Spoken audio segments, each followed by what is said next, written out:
Yo! Video games. What up dudes, Matt here from YoVideogames. The time has finally come for me to talk about The Legend of Zelda Breath of the Wild and my hands-on time with it. I'm going to try to be pretty in-depth about what I played, what I liked, and what worries me as a longtime Zelda fan. Now before going any further, I think it's important to remember that being a fan of something doesn't mean you only ever level praise upon it. If you truly love something, you want it to be the best it can be. So while there is much about this game that I think is very exciting, there will be some things I won't like, and if we're being honest with ourselves, you probably won't like either. So let's get right into it. Breath of the Wild is the Zelda game that myself and other longtime Zelda fans I know have been asking for a very long time. After 30 years, the series has been developing some rather predictable habits, some good, some not. But the one thing I've wanted is to always have a big, expansive Hyrule that encourages exploration and breaks linearity down a bit more. This game also does away with long-winded tutorials and lets you discover things at your own pace. These are all major positives and definitely the right direction after the last console release. So right from the start, we get a taste of voice acting, a first for the series in North America because Tetris Trackers was kept off Four Swords Adventures here despite having an English-voiced build at E3. So far, it's just the narrator, which is probably Princess Zelda in all honesty, and with its opening dialogue, it looks like naming your character is thrown out the window this time, as the in-game dialogue specifically calls out your name as Link multiple times through the playable build. Now the developers have said there will be more voice acting in the final game, but for this build, voice acting was only used when the voice talked to you. I think it's definitely a positive step for Zelda. The games were never in desperate need of voice acting, but a properly directed cast could certainly not have hurt the series either. Here the voice acting is fine, there's not much to go on other than a distressed female who seems to be the one responsible for awakening you and setting the plot in motion. Speaking of plot, Miyamoto has hinted that the story would be far more minimal this time and be told more through the environment and visually. This is a fantastic idea and really works great in this setting. The idea of coming across the ruins of a past civilization and piecing together on your own conclusion is exactly what the series needed. It's a little hard to place this game timeline-wise if you're into that sort of thing.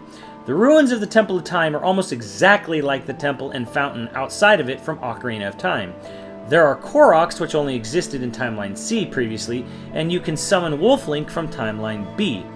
Going by the chronology of the Wind Waker era, this game really doesn't fit, as that game clearly laid out that Link left and never came back, causing the flooding of Hyrule, which eventually led to Link and Tetra finding a new land called Hyrule, but they certainly would not contain a Temple of Time.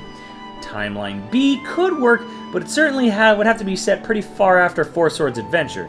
However, the Temple of Time from Ocarina was much more deteriorated in Twilight Princess than it is here. There's a possibility of it being somewhere in Timeline A, though like Wind Waker, the imprisoning war and ultimate downfall of Ganon was pretty clearly defined. It could be set far into Timeline A. Now here's where there is another shitty possibility comes in. Inside the ruins of the Temple of Time is a giant statue of the goddess Hylia, looking almost exactly like the one from Skyloft from Skyward Sword. Possibly mean that there is a split timeline from that game. Also, the Sheikah monks in the shrines refer to the blessings of the goddess Hylia. If you were smart enough to skip out on Skyward Sword, you might be wondering, who is the goddess Hylia? Wasn't it just a lake?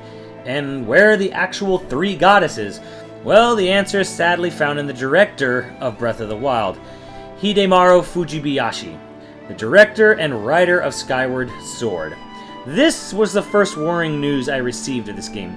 Fujibayashi has been on a steep downward slope of quality after finishing the Oracle games, a project he nearly had to cancel because he couldn't find a way to link 3 separate games. Skyward Sword was the ultimate culmination of everything that was going wrong with the Zelda series at that point. Long-winded tutorial featuring dumb anime school tropes, no actual overworld, an empty sky, only 3 areas on the surface, which then led to repeated visits of the areas, awful controls done for the sake of just using the Wiimote, and the return of the Tears of Light mechanics, only this time after you had gone over a new area. Most damning of all was his awful, amateur script he wrote in a day that basically contradicted and clashed with the long-established backstory to the franchise and outright embarrassing ass pulls to find ways to connect events and characters to future games. Basically, this guy is a total hack, and his contributions to the franchise have overall had a negative impact. Does this doom Breath of the Wild from the start, though? Not necessarily. Much of the gameplay of this title is deliberately done in contrast to Skyward Sword. I say there is still hope, even with a so far mostly subpar director, as it almost feels like an apology game for the last one. The story, however, is probably completely fucked. From what we can gather, it's about an evil presence called the Calamity Ganon that suddenly appeared out of nowhere in the past and caused havoc and chaos. The Calamity Ganon was then sealed away in Hyrule Castle, but has been growing its power ever since, and once it breaks away, the world will end. Sounds like an almost carbon copy of the core setup of Skyward Sword. Link here was placed in the Shrine of Resurrection and has been awakened to stop the Calamity Ganon from breaking out of its seal in Hyrule Castle. Oh boy. Well, at least we have an interesting world to explore this time. Getting back to the world itself, which Anuma has called a character in itself this time, what helps it stand out is its interactability. Boulders can be rolled downhill, grass can be lit on fire, and wind will help spread it. Trees can be cut down and used for firewood, and this is all really good stuff, and certainly helps Hyrule feel more like a playground than just a pretty landscape. Speaking of pretty, it's time to be honest with ourselves. This game doesn't look as graphically polished as the first teaser. Now, it's a very big world, one that has already been measured by careful observers to be just 40 square kilometers smaller than planet Mira in Xenoblade X. However, the Wii U is really starting to show its age. This is 10-plus-year-old tech after all. I hope the NX version will look better, but reports on that during the show seemed conflicting. Still, the Wii U build featured lots of Dreamcast-era texture buffering as you ran across it, some noticeable fade-in for larger objects, plenty of noticeably low-res textures, and just an overall blurriness, especially compared to that initial teaser trailer. It still looks good, mind you, but as I kept pointing out during the show, Breath of the Wild sat directly across from Horizon Zero Dawn, and both games featured a lot of similar gameplay mechanics, but Horizon looks a bajillion times better. As for Link himself, he's got some new gameplay mechanics. In the lower right-hand corner, you will see two new meters for Link, a heat and noise meter. You can't just run into snowy areas in the nude in this game, and then there is an element of stealth this time for you to sneak up on enemies. The heat meter is a nice mechanic, and helps sell the game world more. In my time with the build, though, the stealth was pretty inconsequential. There is sadly another carryover from Skyward Sword, and that is the stamina meter. This is not just something I can agree with at all. Running, spin attacks, climbing, and swimming all use up the stamina meter. Climbing I think makes sense, but all others do nothing but impede the game. Link's sprint is far slower than the unlimited sprint in Xenoblade X, so having to meter manage traversal is an annoyance. The fact that just treading water burns meter is incredibly stupid, and I sincerely hope there is a Zora tunic, scale, or flippers of some sort in the final build. Speaking of climbing, Link can pretty much Spider-Man up any surface. It's a little goofy in some situations, but I'd rather the world cater to being this open than worry about the logistics of it. As for the rest of the world we were allowed to play in, it was sadly pretty barren. There was talk at the show of towns and most NPCs being removed from the build, and I really hope that's not just blowing smoke up all our asses. While the world did look nice from an artistic point of view, there wasn't exactly a whole lot to do besides find bokoblins and kill and loot them. Speaking of bokoblins, I have to say I hate their design in this game. They look tailor-made to come out of a Japanese vending machine as cute little keychains. Not only do they look completely unthreatening, they also are completely unthreatening to fight. Now, there is some new fighting mechanics to the game with the flurry strike and such, but for the AI, the bokoblins are completely par the course for Zelda games. There's a skull-shaped cave near a ravine by the Temple of Time in the demo, and within the first 5 minutes of playing the game, I rushed in and killed all the enemies, including the leader, which netted a stronger sword with almost no effort. This is a major concern at the moment for me, as having a big mysterious world to explore is nice, but if there's no threat or challenge from enemies, it's going to make it feel even more empty. There are the Laputa robot crabs scattered about, and they are definitely more threatening, but they also require the tech arrow from the teaser to actually damage, making them an annoyance to avoid rather than a challenging foe. As for the looting itself, it's a nice mechanic, at least in practice. Weapons and shield tend to break pretty quickly, and while you're always going to find easy replacements for most things, those who played the Neo demo will understand where I'm coming from. It often results in menu management more than anything else, but I do appreciate the idea, and I really like how many weapons there seem to be in this game, as well as efforts to differentiate them. It's an overall positive step for the series, but later swords and shields really need to last longer. The item and economy of the game has also been completely revamped. Rupees no longer appear in the grass, and neither do hearts. Now you have to scavenge for plants and hunt animals to get food to restore life. You can also steal meat being cooked by bokoblins and use their fire pits to combine food for better items.